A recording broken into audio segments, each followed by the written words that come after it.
Hey, what's up? My name is Renee Robyn. Welcome back to my channel, and today I'm going to walk you through an image that I've been wanting to do for like 4 years, and I finally did it, and I spent the last month working on it entirely, which is why I have screwed myself as far as the algorithm is concerned, because yeah, instead of making consistent content, I made one piece of content, and that's it. So I'm going to walk you through the pre-production, the photography of it, as much of it that I can show you because it is very lewd, so it's highly censored, and the final work and everything. Yeah, I'm just gonna walk you through it. It's gonna be super casual. One of the biggest things that held me back from doing this image for as long as I did was figuring out the lighting. So the lighting was actually complicated yet simple, and I have tried over the years to figure out like what is the best way to light this, and I've tried lots of different stuff and it all totally failed. And then finally one day I went and bought myself a lantern modifier, and it was like, oh, this might actually give me the light quality that I'm looking for. And I wanted to have, like, you know, this light coming from behind and creating this nice illumination, but it also depended where everyone was going to be in the frame. But the main light, the key light, it needed this like certain quality and aspect to it. And it turns out that a lantern was exactly what I needed. And once I figured that out, that was like my biggest barrier that kept holding me back from continuing with this. So once I got that and I like tried it out and tested it, I was like, oh my god, this is the lighting modifier. This is the light quality we've been looking for. So that was super exciting. So problem number one solved.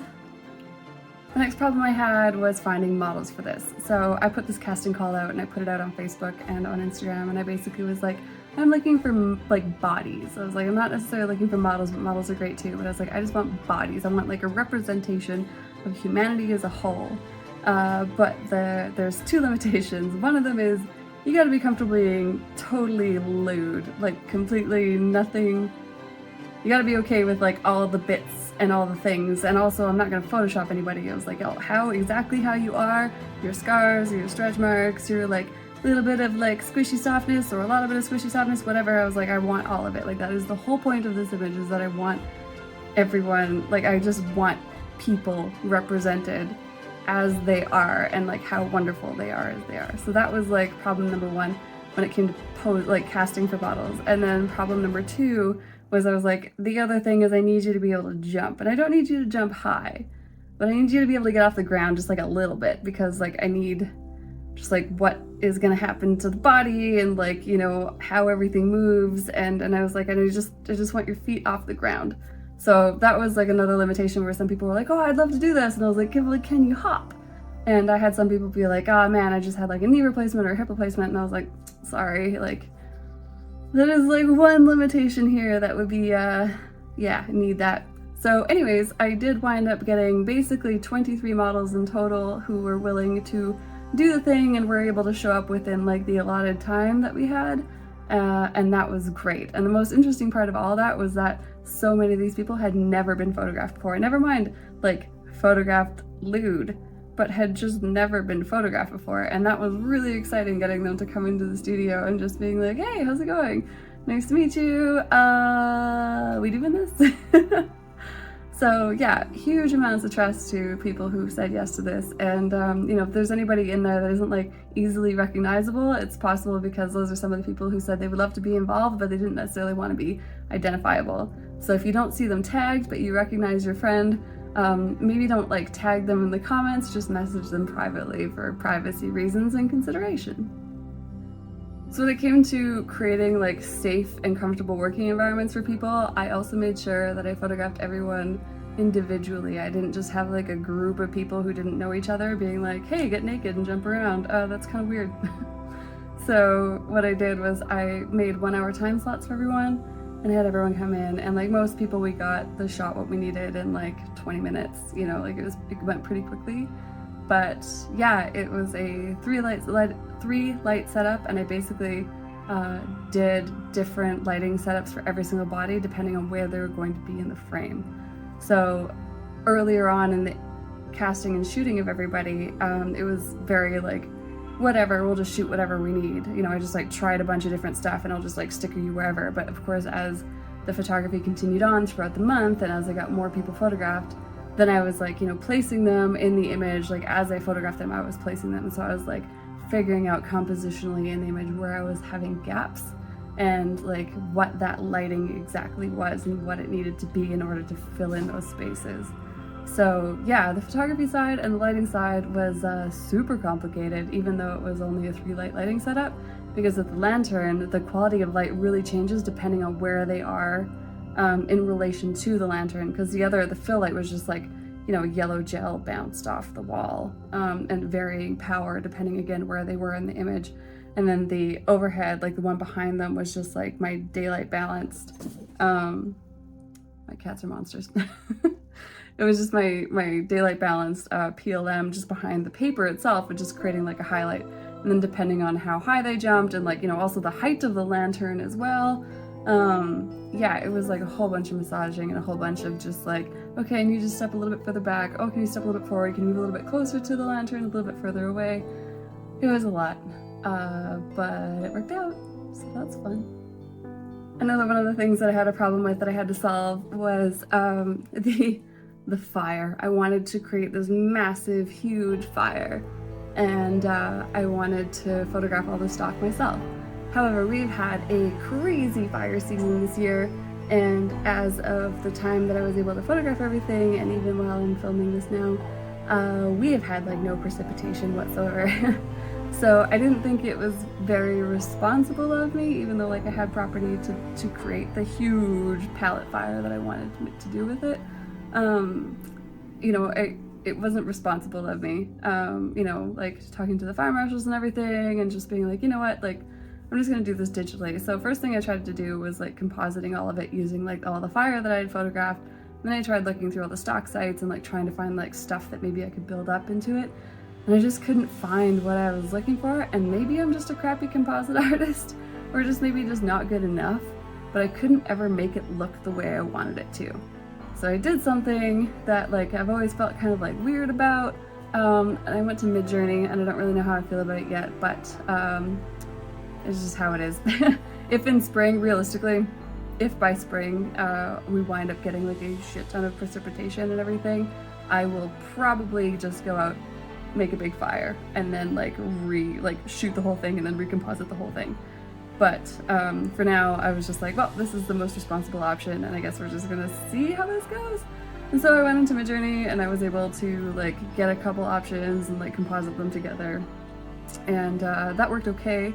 But even with upscaling it in Topaz and like basically slapping on every single piece of fire stock that I've ever photographed in my life, and just like trying to make this look as realistic as possible, it wasn't happening, and I was just like, and it was making me crazy. So I was just like, okay, well, you know what, this is what it is, it's just gonna be whatever it's gonna be, and so I'll just make everything soft to kind of match it. So I did a version of the image where everything is soft and kind of buttery and all that, and you know, it was okay. It was still good. It had this like painterly look to it, and that was all right. But I wasn't like super loving it. But it was gonna be good enough. And then literally the same week that I was photographing the last group of people for the image, Magnific came out, and I was like, oh, I wonder what happens if. So I like recomposited everything, but I made it small. So I recomposited all the background pieces together, but I made it kind of small. And then I ran it through Magnific AI, and then I ran it through there twice, and then I ran it through Topaz, and basically I wound up with a background image that was 16,000 pixels big, and I was just like, oh man, and it looks like way better. It looks way better. I mean, I still had to add like a bunch of fire afterwards to like, you know, massage it all out and everything, but I was just like, it instantly changed my image from being like, yeah, this is good enough to like, this is good enough. And that's kind of crazy, and I don't really know how I feel about it because I have very mixed emotions on like generated pieces. One of the things that I did when I was working on this was oh, hello kitten, here's my cat. One of the things I did when I was working on this, trying to like explain to everyone what I had in mind, was that I did a mock-up of the image, and it was like this crappy low res, super, it was not very good, but I was able to like illustrate kind of what I was like intending to do. And then I made this really low res crappy version with like people that I'd photographed already. This is Cora, by the way. And then I would show that to people who were like interested, but they weren't really sure if they could make the time work or whatever. And so I was like, hey, this is what I have in mind. What do you think? And that was when people started being like, oh yeah, this is awesome. Like, I love this idea. 100% I'm going to figure out how to make this work. So having a mock-up, even though it was like kind of crappy and not very good, was like hugely beneficial in getting people who were interested or like on the fence to say yes. So never underestimate the power of mock-ups to get your casting calls in order. One of the questions that keeps popping up whenever I show people the final work is they're like, why? Why did you want to do this? And I was like, you know what? I've just really wanted to create an image that celebrates people as a whole. My cats are fighting in the background, I'm sorry.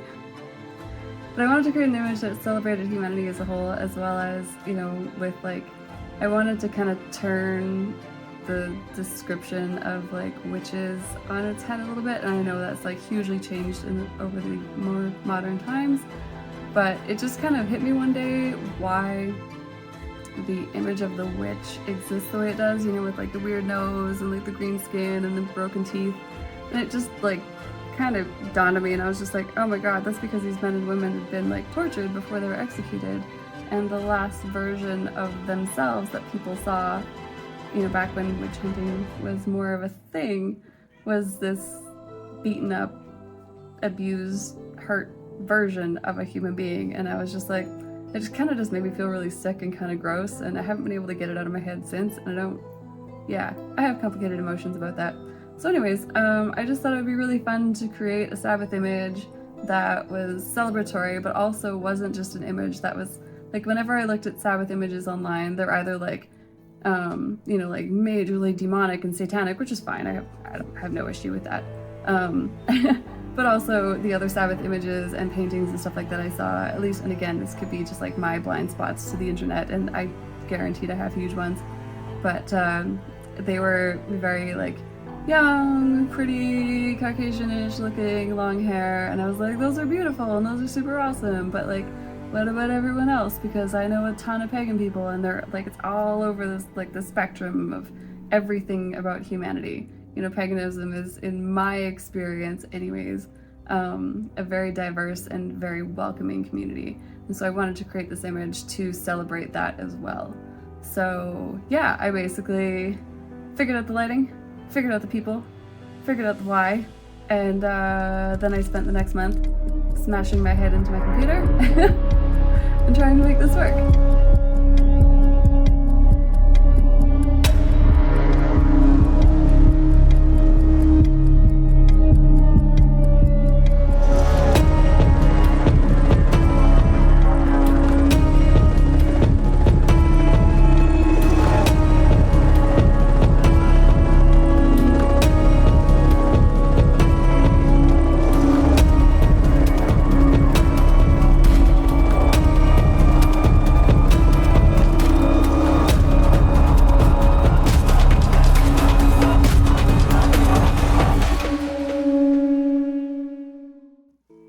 So that is the image, that is the work. Thank you so much for watching so far. Huge amounts of love to the models and everyone who helped support this project, like all the people on Patreon. You guys are the best. These personal projects are super expensive, they take a lot of time, and it's not cheap. So yeah, massive amounts of love to everyone who's helped make this image come to life at all the stages of the project. I greatly appreciate you. Yeah, if you want to support more projects like this, of course, like I said, I've got a Patreon page. That's also where the uncensored work is going to go up as well. It will also be up on my website. Yeah, it's basically going to go a bunch of places, but most places it's going to be fully censored because it's the internet and censorship is the thing. So yeah, prints are available. Links are in the description below if you would like to purchase a print for yourself. I can confirm the 24x36 looks super good. That's the biggest I've printed it so far, and I have just like scoured over the whole thing, just like pulling through it and just being, you know, where have I missed anything? And I'm sure people with keener eyes than my own will probably find things, but I'm pretty stoked with how it all came out. So yeah, thanks again so much for watching, and yeah, basically have yourself a super rad night. Stay awesome.